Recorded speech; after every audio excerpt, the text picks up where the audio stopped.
Semente de melancia. Não engole, senão ela vai crescer dentro de você.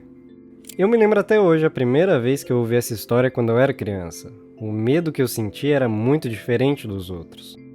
A ideia de ter algo dentro de mim crescendo e se alimentando tornava muito rápido uma comida tão simples, uma coisa muito assustadora. Se você já ouviu essa história ou algo do tipo, então já teve contato com um tipo bem estranho de terror chamado Food Horror, ou terror de comida para os mais chegados. Para quem não me conhece, oi, eu sou o Nomade, e por algum motivo eu acabei consumindo um monte de coisa relacionada a isso essa semana. Então hoje eu vou te mostrar o quão bizarro pode ser o ato de comer. Como se ter uma piscina de ácido dentro da nossa barriga e ter que assimilar coisas constantemente para gerar energia já não fosse uma ideia estranha, ela é essencialmente também uma das maiores vulnerabilidades do ser humano. A maior parte do nosso corpo é desenvolvido justamente para separar o ambiente do interior a fim de proteção, e a alimentação é justamente fazer o oposto, abrir caminho para tudo isso que o corpo se esforça tanto para defender.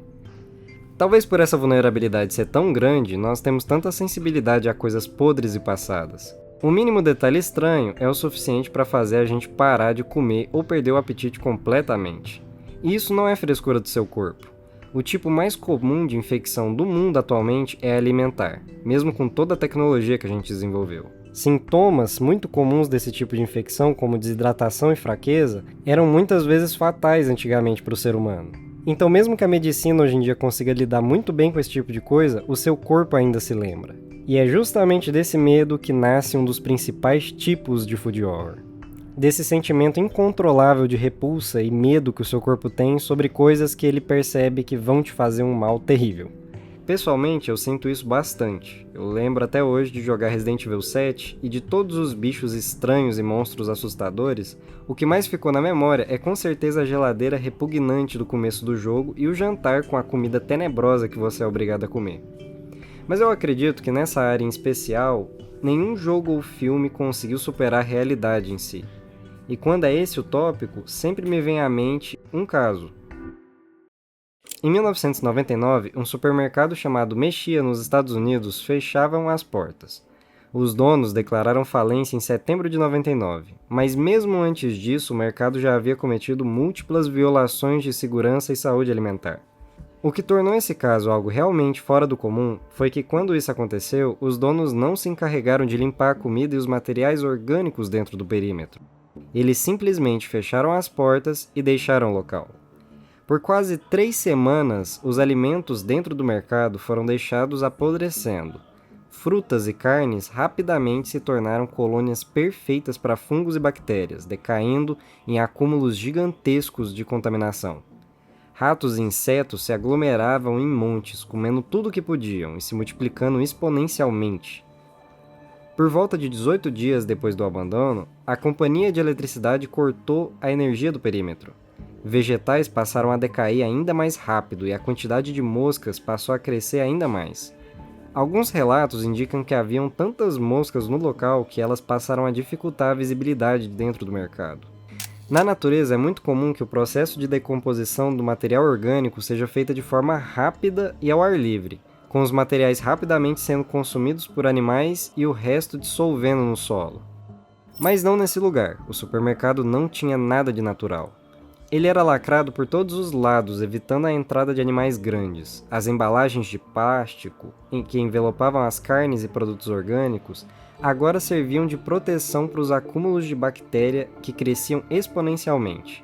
Processos de decomposição irregulares desbalanceados por produções humanas tornaram as porções de comida em colônias massivas de fungos e bactérias que produziam gases tóxicos sem descanso, enquanto tentavam incessantemente comer toda aquela comida. Em pouco tempo, todo aquele ambiente passou a acumular tantas toxinas que as pessoas relataram mal-estar e dores de cabeça só de se aproximar do local. Então, eventualmente, foi contratada uma companhia de limpeza para limpar o interior do supermercado. Bastou uma verificação para concluir que eles não tinham capacidade de lidar com essa situação, e o local rapidamente foi declarado como emergência de saúde. Em 16 de novembro começou o processo de limpeza, com trajes de proteção passando dias descartando comidas em estados de decomposição fora do normal. O ambiente se encontrava tão tóxico que até mesmo os animais e ratos lá dentro estavam morrendo. Esse caso veio à tona alguns meses atrás por causa de alguns vídeos na internet. E também porque foram encontradas algumas novas gravações de dentro do mercado há um tempo atrás. Mas felizmente, além do infeliz desperdício imenso de comida, ninguém morreu ou se machucou nesse caso. Mas eu acredito que algo assim evidencia bastante um pouco do que o Food Horror explora. A ideia de um ambiente onde as comidas chegaram a um estado tão extremo é uma peça desse nicho desenhada na vida real. Algo que ataca diretamente esse sentimento de repulsa incontrolável, essa vontade do nosso corpo de nos proteger de abrir as portas para algo muito perigoso. Só que mesmo com esse instinto aguçado, às vezes ainda assim acontece da gente comer algo que não devia sem saber. Algo que mesmo caindo nesse ácido que destrói tudo, ainda continua vivo e passa a existir dentro de você, se espalhando e comendo agora o seu corpo, te contaminando de dentro para fora. Contaminação pela comida é um dos tipos de food horror. Eu acredito que uma das experiências mais comuns que a gente tem com essa ideia, além de ficar doente por comer comida estragada, é quando a gente é mais novo. Em histórias como o chiclete pregando nas paredes do estômago ou aquela mesma história da semente da melancia que eu citei no início. Depois de adulto, isso tudo é muito bobo, mas quando criança, eu pessoalmente morria de medo disso. Eu me lembro de imaginar galhos saindo pela boca, as plantas tomando de conta do meu corpo e a ideia de que eu tinha consumido uma coisa que agora ia se alimentar de mim enquanto crescia era aterrorizante. E novamente, quando se trata desse tipo de terror, a realidade tende a não ficar muito para trás. Ascaris é uma espécie de nematóide que se infiltra no corpo humano através de alimentos e água contaminada. Os ovos dessa criatura são invisíveis ao olho humano e possuem um revestimento protetor tão forte que nem mesmo o ácido estomacal consegue dissolver. Após a ingestão, ele passa por cada estágio do seu sistema digestivo, até chegar no intestino delgado, onde se aloja e os ovos eclodem. Como se não fosse bizarro o suficiente, as larvas penetram a parede do seu intestino e migram via circulação até o fígado.